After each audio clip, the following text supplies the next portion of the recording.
So the Chevy 2 is in the trailer.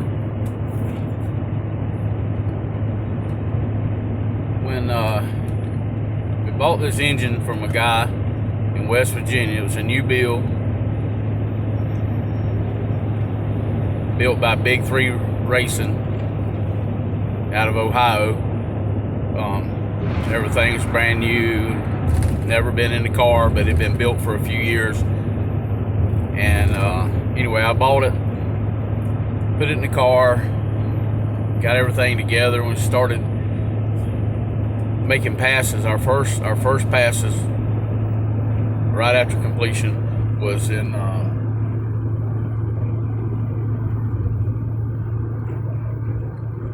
at Bowling Green, LS Fest. The car get up on the chip, and a lot of times they would just put the fire out. And the car went really well, but it just wasn't consistent. Make a pass and then it would fail. Make a pass and it would fail. We done some stuff, put a flying magnet on it because it was losing crank signal. Well, come down to Bradenton, made a couple of tests on it, it would do the same thing.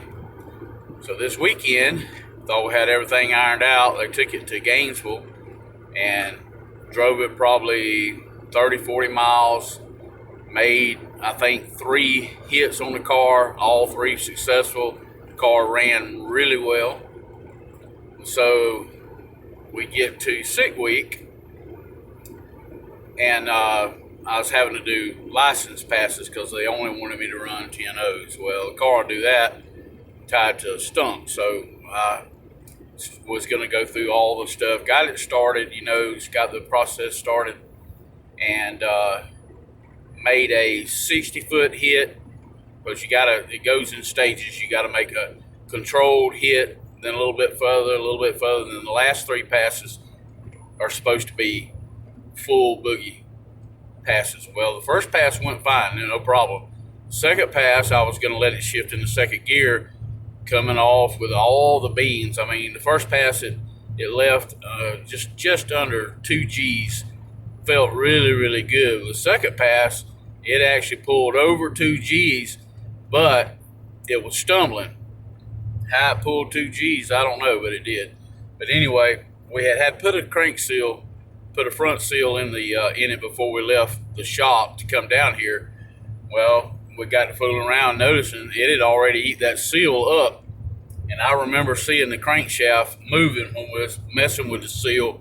So I kind of mentioned that. We went back, started looking at everything. Chris grabbed the belt, squeezed it together. The thing moved about 20 thousandths. Okay, now we're looking at a bearing issue. So sure enough, the crankshaft is toast. It's just got to put a new crankshaft in it. So we're still making the stops. We went to Orlando with everybody last night. Dropped the trailer out at the track. We went to the track this morning, picked up the trailer, saw some of the cars.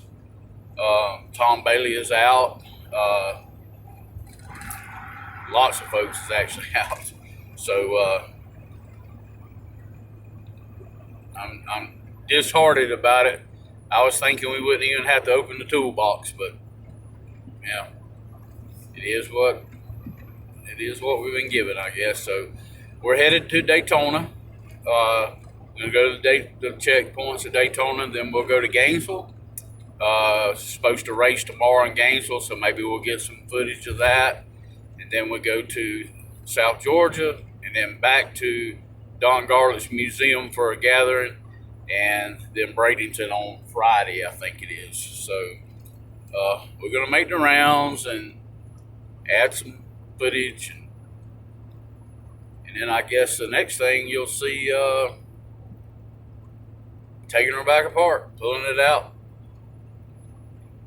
Have the block checked out. Thing turns out it's got billet main caps, and one of them's pretty well messed up, but we think we can repair it. Broke the tangs off the 3 bearings that we pulled out, the front 3 bearings. What happened was that we pulled a log and the transmission was at 180 pounds of line pressure. So it pushed the crankshaft forward, tried to push it out of the block, and it was pretty successful. Took out the thrust bearing, and the front two bearings that we checked, it spun, broke the chains on both of them, spun the front three with a thrust bearing and the front two bearings. So crank is blue, but the block looks okay. It looks fine. So I think we'll get away with just cleaning it all up, get another crankshaft, and try it again. All right, thank y'all.